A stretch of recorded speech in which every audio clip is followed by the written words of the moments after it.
W26 Mandarin D052 Mandarin Grammar and Composition Presentation 刘太君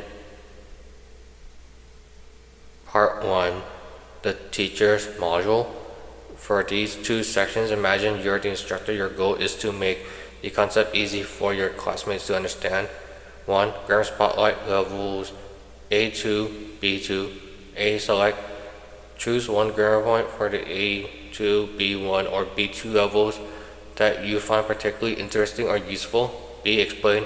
Clearly define a rule when to use it and any common pitfalls. C. Illustrate. Provide 3 to 5 original examples that clearly show the grammar point in action. 2. Writing method masterclass. A. Select. Choose one writing technique or method we have covered in class. B. Explain. Describe how this method works. C. Illustrate. Show couple examples of the method being applied. Part 2. Personal reflection. Share your personal experience with the English language through the following 4 lessons. 3. The aha moment. Describe something you have learned in the past but have forgotten until the class brought it back to you. 4. Real-world recognition. Share an example of a grammar point or writing skill you recently noticed while writing a book, article, or social media post outside of class.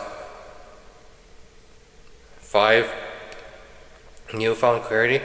What is one concept that you finally understand much better now than you did at the start of the term? 6. Future goals. What is your next move? Describe one specific goal you have for your continued language learning. 1. Grammar. A. Selected grammar point distinguishing between 管 和 管 in set phrases like 如果管我们找 B1 level. Explanation. This is a fantastic and very common point of confusion for English speakers, and I had put your finger on a key detail of Chinese fluency. While both characters can be related to the idea of connection or control, they are used in different ways. The core idea is 关 primarily means to close or to involve concern. When I use it in phrases about relationships, I am talking about a connection or lack thereof between things. 关 primarily means to manage, to control, or to bother with. When I use it, I'm talking about the act of intervening or taking responsibility. Let's break down the specific phrases I mentioned. You're going means it has nothing to do with me. We use going because we're stating there is no connection or relation between me and the situation. 管不着, this means none of your business, or more literally, you can't control, manage this. We use 管 because it is about the act of trying to control or intervene, common pitfall. Because both 管 and 管 can appear in negative phrases about personal boundaries, it's easy to mix them up. Just remember the feeling 管 is about the relationship, connected or not, while 管 is the action, intervening or not. Illustrations. A. 你为什么这么难过? Why are you like that? B. 这件事与我无关. This matter has nothing to do with me. I am not connected to it. A. 你应该早点睡觉. You should go to bed earlier. B. 你管不着. You can't tell me what to do. It's none of your business. You can't control my actions. A. 你管太多. 我没什么东西都与你无关. You control water was too much. What I buy is not a review. 这关系总是未来不能往后. This concerns the company's future. We can't be careless. 我不想管这件事，太麻烦了. I don't want to deal with manage this matter. It's too troublesome. My writing method. 2. Selected technique. Proofreading by reading out loud or backwards. A. Explanation.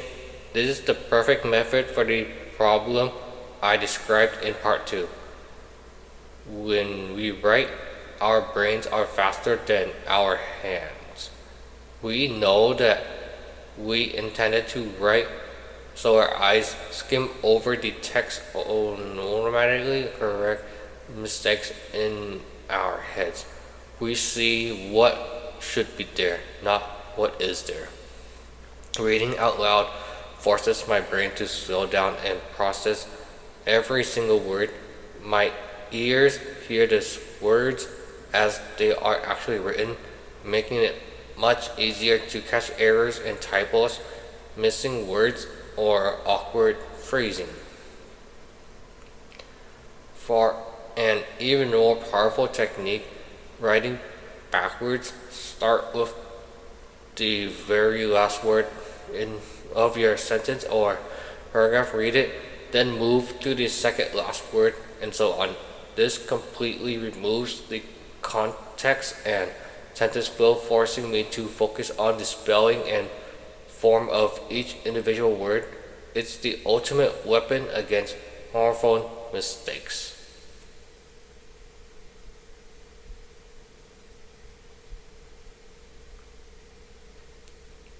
Illustrations. Example 1. Catching a homophone mistake. My original sentence, written in hurry, I need to buy there a book. Reading out loud. You would hear yourself say, I need to buy their new book. It would sound wrong immediately because there indicates a place. You would realize it should be there. Reading backwards. You read book, new, there, buy, to, need, I. Seeing there all by itself makes you question its usage.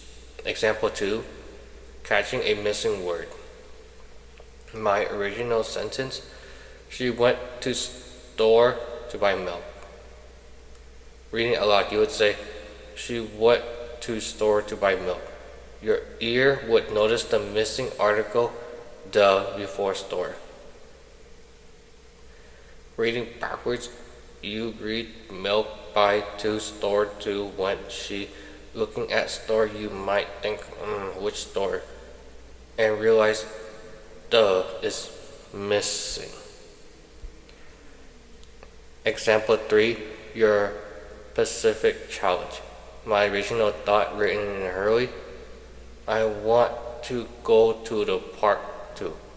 And a direct translation of a Chinese sentence structure, reading out loud, I want to go to the park too. You would immediately hear how unnatural and repetitive the ending sounds in English. You would know to change it to, I want to go to the park too, or I want to go to the park as well.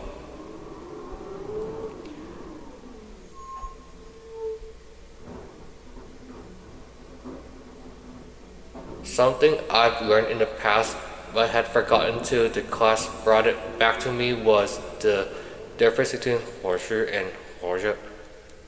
Here is the funny thing, I kept writing 活着 perhaps in my sentence, but my professor kept correcting it to 活着. I was confused at first because in my head I was trying to say maybe. For example, I would write, we can go to the park or we can see a movie, but my professor would change it to, you can go to the park or see a movie. This class finally made the rule clear for me. I realized that when I am offering a choice between two things, I need to use order when I'm guessing about something. I use horseshoe. It was a simple mistake, but understanding the difference between these two similar looking words was a real aha moment for me. Now I can finally stop making that error. An example of a grammar point or writing skill I recently noticed while reading outside of class is that everyone writes differently. For instance, people on Douyin, Kuaizhou, and Xiaohongshu do not have the same style of writing on Douyin. The writing is often very fast, uses a lot of slang, and is full of sentence fragments. To match the quick videos on Xiaohongshu, the writing is more descriptive, uses more emojis, and tries to create a specific lifestyle aesthetic. It's a real-world reminder that correct English isn't just one thing. It changes depending on who I am talking to and where I am talking.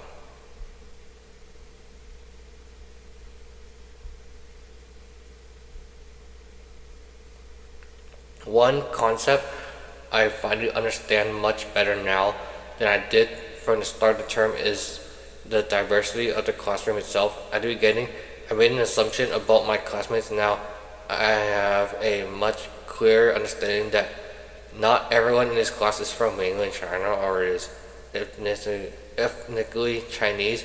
Hearing different perspectives and backgrounds has been a huge part of the learning experience. It's made me more mindful about the examples I use and has shown me how English acts as a bridge between people from all over the world.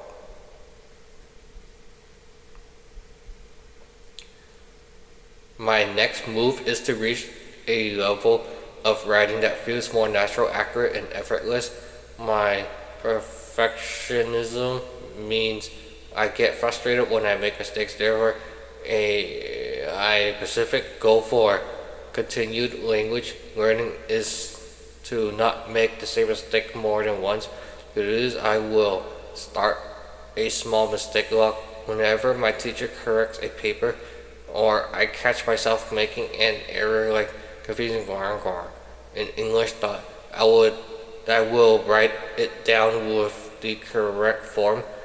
My goal is to actively review this log so I learn from each error and finally stop repeating them.